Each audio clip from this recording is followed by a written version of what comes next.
My classmate is mysterious girl. ये बात पिछले महीने की है, जब मैं और मेरे पेरेंट्स इस शहर में रहने आए थे। हमारा नया शहर बहुत ही बदनाम था क्राइम्स की वजह से। जी हाँ, आए दिन हमारे नए शहर की चर्चा न्यूज चैनल्स पर होती रहती थी, क्योंकि यहाँ क्राइम जैसे कि मर्डर, किडनैपिंग आदि बहुत ज्यादा हुआ करते थे।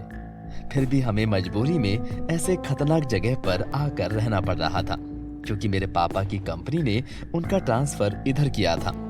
पापा ने भी अपना ट्रांसफर एक्सेप्ट कर लिया था, क्योंकि यहाँ पर उनकी सैलरी बढ़ा दी गई थी और रहने के लिए अच्छा घर भी दिया गया था। नए शहर और नए घर के साथ साथ मुझे नए स्कूल में एडमिशन लेना पड़ा। लेकिन इन सब बदलावों से मुझे ज्यादा कोई फर्क नहीं पड़ रहा था, क्योंकि मुझे तो अपने नए शहर में घूमना फिरना अच्छा लग रहा था, क्योंकि यहाँ शॉपिंग के लिए बड़े बड़े मॉल और खाने पीने के लिए अच्छे रेस्टोरेंट भी थे।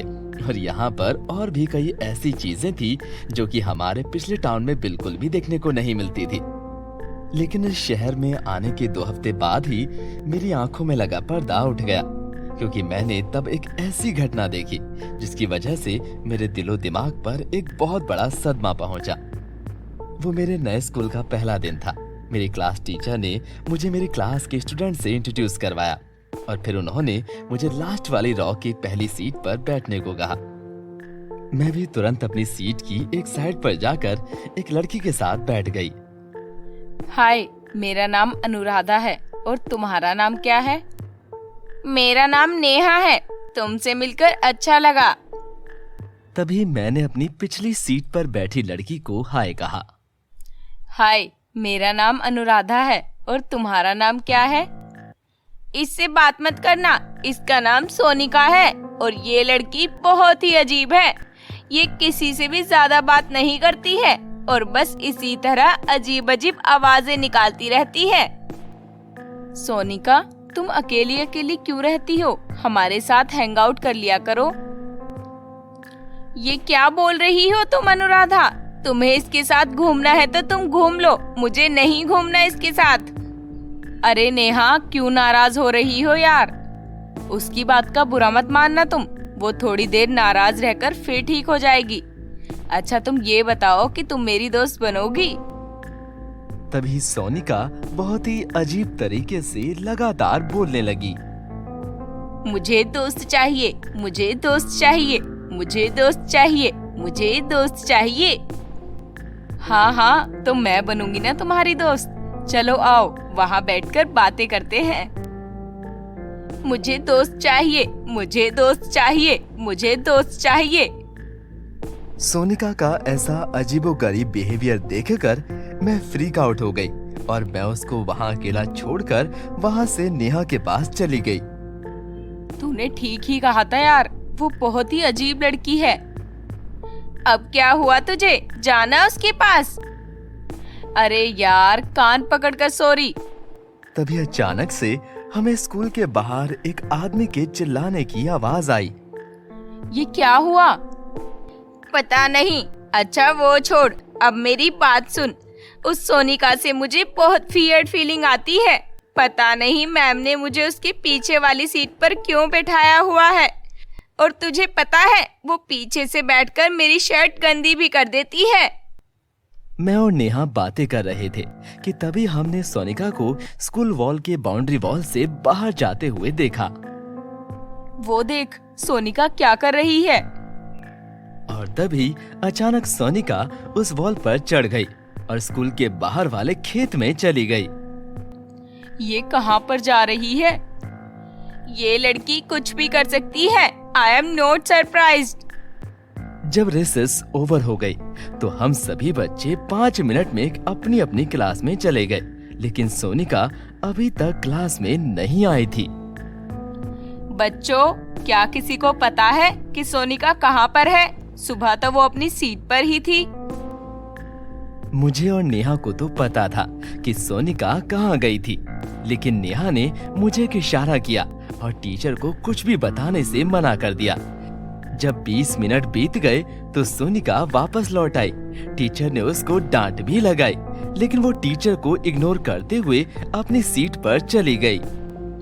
ये क्या बदतमीजी है सोनिका? मुझे जल्दी ही तुम्हारे पेरेंट्स से मिलना होगा। जब टीचर हमें पढ़ाने लगी तो सोनिका धीरे से मेरे कान के पास आकर बोली, मुझे दोस्त मिल गया। मैं उसकी ये बात सुनकर हैरान हुई, लेकिन मैंने उस लड़की से उसके बारे में कुछ नहीं पूछा और मैं हमें जो पढ़ाया जा रहा था उस पर ध्यान देने लगी।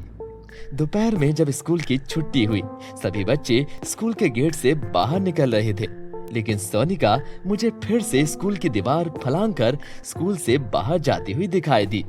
मैंने ये बात नेहा को भी बताई तो नेहा मुझसे बोली, अरे चल इग्नोर हर, तुझे हर वक्त उसी की चिंता लगी रहती है। और अगले दिन मेरी लाइफ का बहुत बड़ा झटका लगने वाला था। सुबह सुबह सारे बच्चे क्लास में पहुंच चुके थे। मैं नेहा से बातें कर रही थी और सोनिका अभी तक नहीं आई थी, क्योंकि वो आमतौर पर हमसे लेट ही आती थी। लेकिन जब धीरे धीरे समय आगे बढ़ने लगा तो हमें रियलाइज हुआ कि वो आज और भी ज्यादा लेट हो गई है। कुछ ही देर में हमारे क्लास टीचर ने भी अटेंडेंस लेना शुरू कर दिया। Roll number 5 present ma'am. Roll number 6 present ma'am. Roll number 7 she is absent ma'am. Oh, तो सोनिका नहीं आई आज। Present ma'am. और तभी सोनिका अचानक से क्लास में आ पहुंची। आ गई तुम? आज इतनी लेट क्यों हो गई हो तुम सोनिका? पूरे क्लासरूम में एक बदबू सी फैलने लग गई। ये कैसी स्मेल है? सोनिका तुम कहाँ से आ रही हो? लेकिन सोनिका कुछ नहीं बोली और खड़ी होकर मैम की तरफ देखती रही। अपना बैग खोलो सोनिका, क्या है इसमें? नहीं। खोलो इसे। नहीं।